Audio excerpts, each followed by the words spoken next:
Yes, is, and that's on my chest. Miss Spivey is the best, and I can't take credit, I just happen to be blessed. I got a message to share, listen if you dare. Don't follow the shadows, look up and see clear. I swear it's like Plato's allegory of the cave. How can I free people who choose to be slaves? I try until they put me in the grave. I promise the world I save. I'm focused.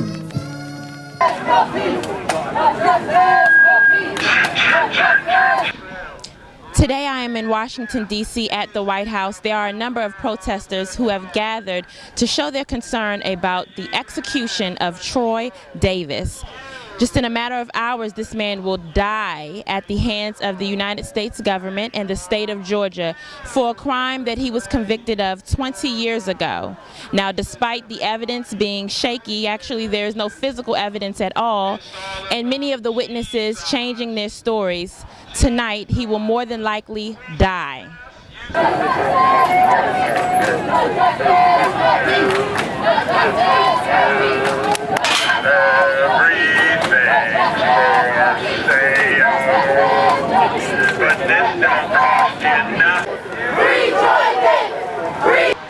I'm here because Troy Davis, even though the people who came against him and said that he killed the man, they reneged what they said, and still he's being executed at 7 p.m. today, which is injustice. And I really don't feel safe in the legal system today if somebody could just say whatever they want and it could be proven to be not true, but I could still be killed for something like that. And it just doesn't make sense. That's why we're standing here, Howard University students. We're standing up for what we believe in. There were 13 students that were arrested just now because they refused to remove themselves from in front of the White House. And so now we're just standing here and we're raising our voices because the First Amendment says that you have a freedom of speech. So that's what we're doing. We're here raising our voices for injustice. Jesus,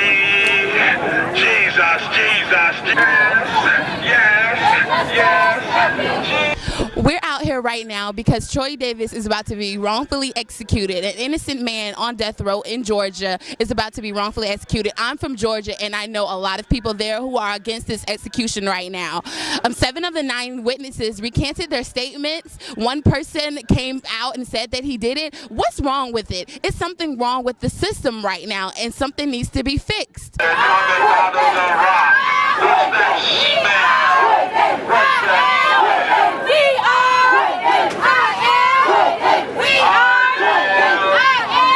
I'm out here today rallying in support of Troy Davis, not only in support of Troy Davis, but rallying against an institution that is outdated and that many other well-developed countries throughout the world have long done away with.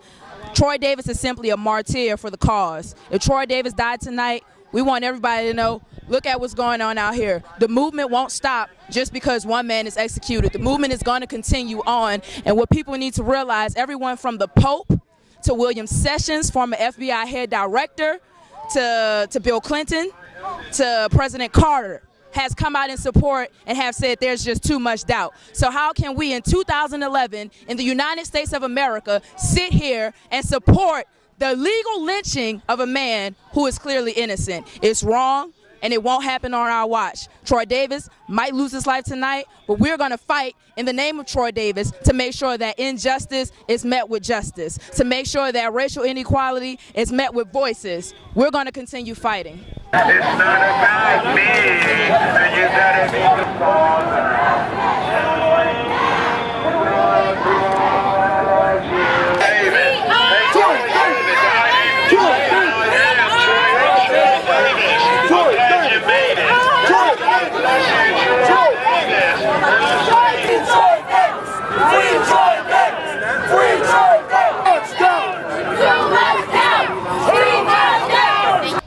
I must say that I am very proud of us for gathering here today and showing our support, coming together.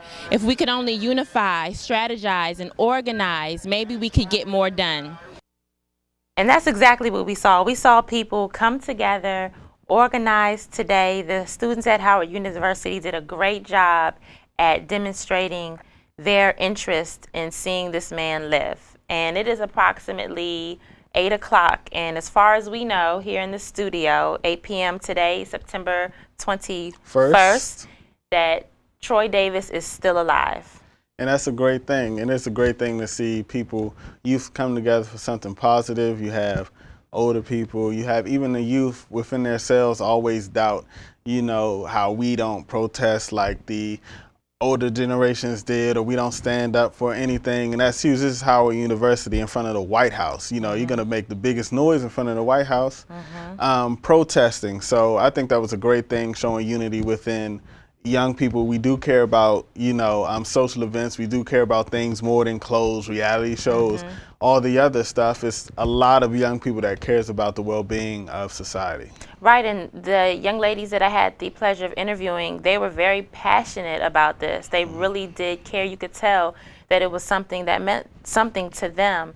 And like you said, it seems as though it's somewhere, even in my mind, this morning I even tweeted something to the effect of, it's unfortunate that we don't gather and we don't unify like our past has, the civil rights era did. But today I was just so happy to see those young people out there raising their voices. I believe 13, while I was there, 13 kids were arrested, college students were arrested. But for the most part, it was a peaceful demonstration, and I do think that they accomplished what they wanted to, which is hopefully having him to live a little bit longer. But the thing about it is, honestly, I say, what happens even if he does get to live? Will he be freed? He's been in jail for approximately 20 years. Troy Davis has been in jail for 20 years. He was convicted of a crime of shooting an off-duty police officer. And as they already said in the video, the evidence is a little sketchy. The witnesses are sketchy. But it's 20 years later, and the real deal is capital punishment. And are we really still going to murder people? That is premeditated murder. Even if it's the state, if it's the government, they purposely kill someone. That's premeditated murder. Can we still, as a society, do this, especially when we are not for sure that he is responsible for it? Absolutely. On our money we have, in God we trust. And our country was built on all of these laws about the people and God and Christianity, but it really doesn't show that way in our laws. One of the 10 Commandments is, thou shalt not kill.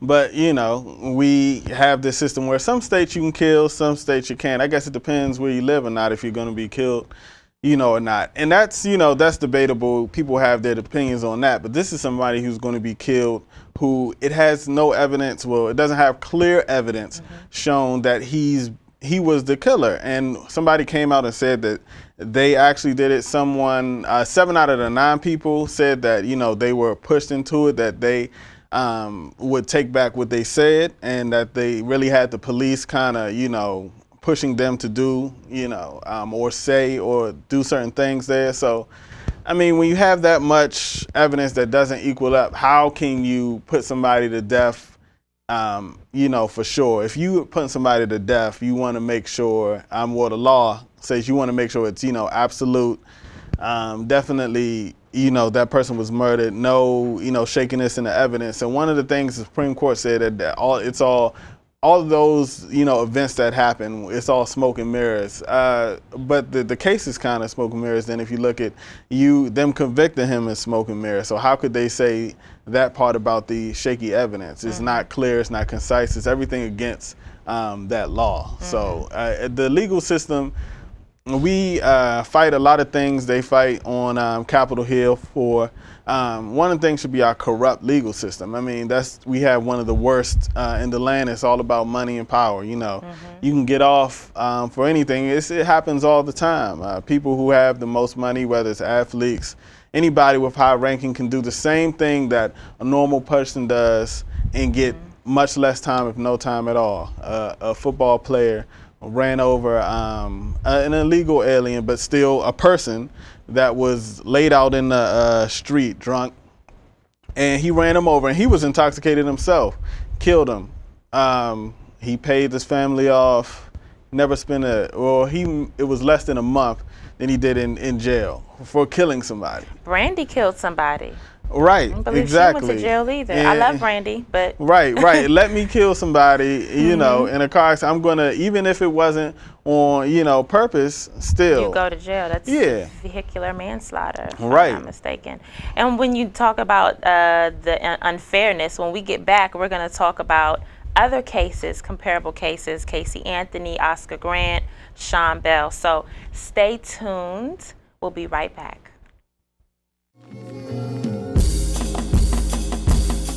Welcome back. And speaking on other cases with injustice, Sean Bell, which was a huge thing in 2006 when it was happening, a man that was shot numerous times. It was 50 times that was shot at his car trying to get away. Didn't have any weapons in his car by unmarked police officers who may or may not have, depending on the accounts, identified themselves as police officers. But how do you let 50 shots go out into a car and not be armed, not have any shots in return, and then get off scot-free? Scot-free.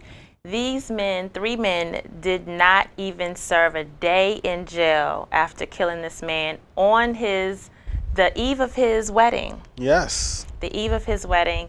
And then another case is the Oscar Grant case. In 2009, he was murdered by a BRT officer on the train. And the significant thing about this case is they got it all on YouTube. You can look at that tonight. The officer had this young man, I believe he was 19 years old, handcuffed, face down on the ground, on his chest, and shot him in the back on accident, is what he says. And I'll be honest with you, it did appear like it was an accident, but you're a trained officer.